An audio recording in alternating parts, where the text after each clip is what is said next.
Hi everyone, welcome to Swapna's kitchen. ఈరోజు మనము మన ఆరోగ్యానికి ఎంతో మేలు చేసే మునగాకు పెసరపప్పు కూరని ఎలా చేసుకోవాలో చూసేద్దామండి. వచ్చేసేయండి. ముందుగా మనం ఒక కడాయి తీసుకుందామండి. అందులో 5 టేబుల్ స్పూన్స్ ఆయిల్ వేసుకుందాము.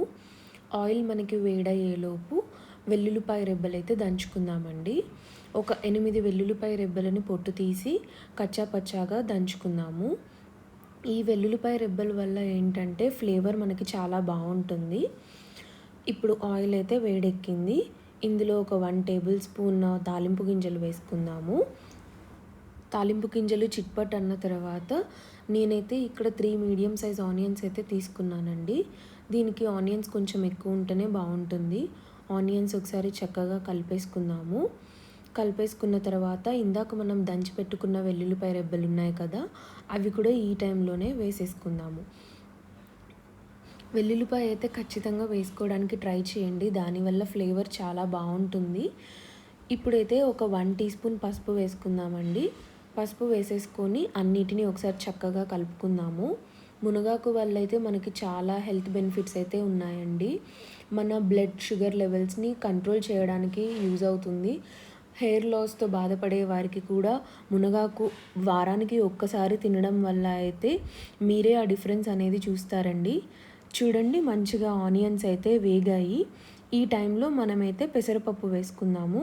ఈ పెసరపప్పుని కర్రీ మనం చేసుకుంటున్నాము అన్న ఒక 10 మినిట్స్ ముందైతే నానబెట్టుకోండి. ఇక్కడ నేను తీసుకున్న పెసరపప్పు క్వాంటిటీ వచ్చేసి 50 గ్రాములండి. ఒకసారి అయితే పెసరపప్పు వేసేసుకొని కలిపేసుకుందాము. కలిపేసుకున్న తర్వాత ఒక 5 నిమిషాలు అలా ఉండనివ్వండి. చూడండి, 5 నిమిషాలు అయిన తర్వాత మనమైతే మునగాకు వేసుకుందాము. మునగాకు నేను వచ్చేసి 100 గ్రాములు తీసుకున్నానండి.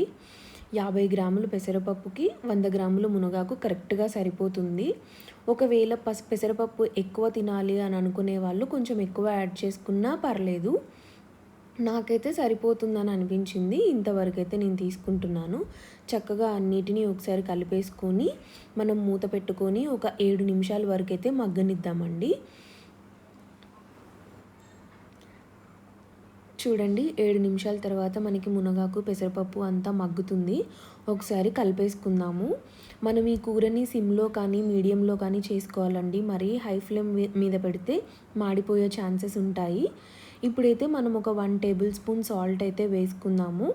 సాల్ట్ వేసేసుకొని చక్కగా మొత్తం ఒకసారి కలుపుకుందాము. మూత పెట్టేసుకొని ఇప్పుడు మరలా ఒక 5 నుండి 7 నిమిషాల వరకు అయితే మగ్గనిద్దామండి. చూడండి, మంచిగా మగ్గుతుంది. ఆయిల్ అంతా ఇప్పుడే సెపరేట్ అవుతుంది. ఈ టైంలో మనమైతే ఒక 1 టేబుల్ స్పూన్ కారం కూడా వేసేసుకుందాము. కారం 1 టేబుల్ స్పూన్ కరెక్ట్గా సరిపోతుందండి. మరీ ఎక్కువ కారం ఉన్నా కానీ ఆకుకూరలు తినలేము. కాబట్టి మనకి ఇది కరెక్ట్గా సరిపోతుంది.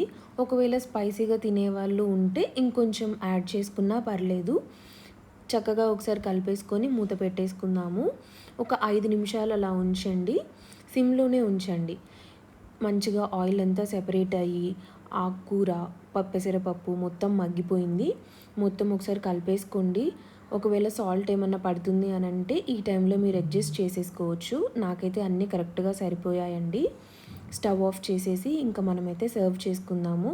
చూసారు కదండి, ఎంతో రుచికరమైన మునగాకు పెసరపప్పు కర్రీ అయితే చాలా సింపుల్గా అయిపోయింది. మీరు కూడా ట్రై చేయండి ఖచ్చితంగా. ఎలా వచ్చిందో నాకైతే కమెంట్స్లో చెప్పండి.